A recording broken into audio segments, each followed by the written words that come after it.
Actually, I had fun at the dog park like a week ago. There's this guy who comes to the dog park on occasion. His name's Haris, or Harry in English, and he spent the first like 8 years of his life in Toronto, and then his parents moved back to Greece because that's where they were from, and he went with them. But that doesn't matter. Point being, he speaks English well, so we can communicate pretty in depth.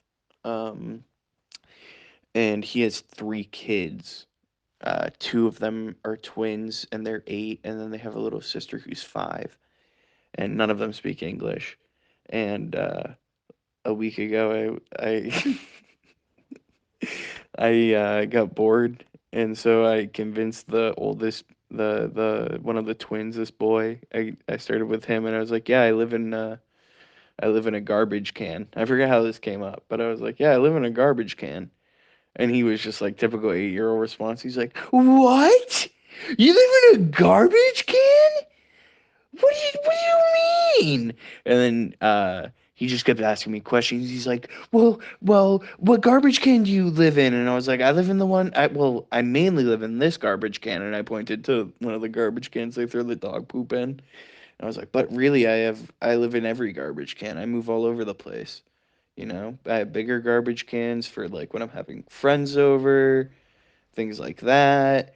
And so, he started asking me questions. He's like, "Well, what do you do for food?" I'm like, "I get it in the garbage can when people throw it out." And he's like, "Yeah, well, where'd you find your dog?" And I was like, "Someone threw him out and put him in the garbage can." And then he's like, he's like, I don't know. We just did a bunch of stuff.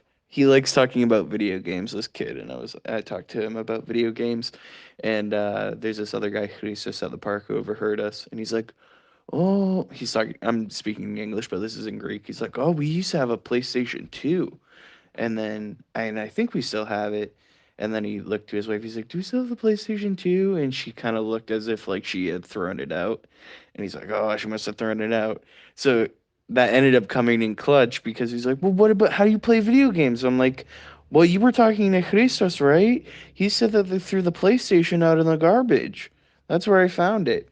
And he would just like kind of laugh, but also be angry.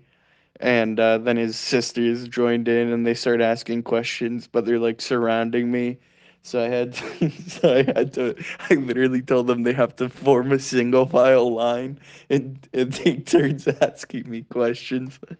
And at the very end, the uh, the youngest daughter, the 5-year-old, asked the best question because a few weeks before that situation, she had accidentally left her like winter jacket at the park, and I was the only one there who knew them. So, but I didn't have my phone on me, so I couldn't text them. So I just grabbed it and I brought it home. And I was like, "Hey, I grabbed your coat, blah blah blah." So it was in my house. But she's like, "Wait, if you live in a garbage can, then what about my coat? Is it all dirty?" And so then I had to whisper. I was like, "Wait, come here." And then I had to make their dad grab the twins because they were trying to eavesdrop on what I was telling her. So I was whispering it to her because I didn't want them to hear. But I was like, "I don't really live in a garbage can, but don't tell them." And then she got up on top of the bench and she's like, "He doesn't live in a garbage can." And then they all started laughing. And then when they left, they're like, "You don't live in a garbage can. You don't live in a garbage can." And yeah.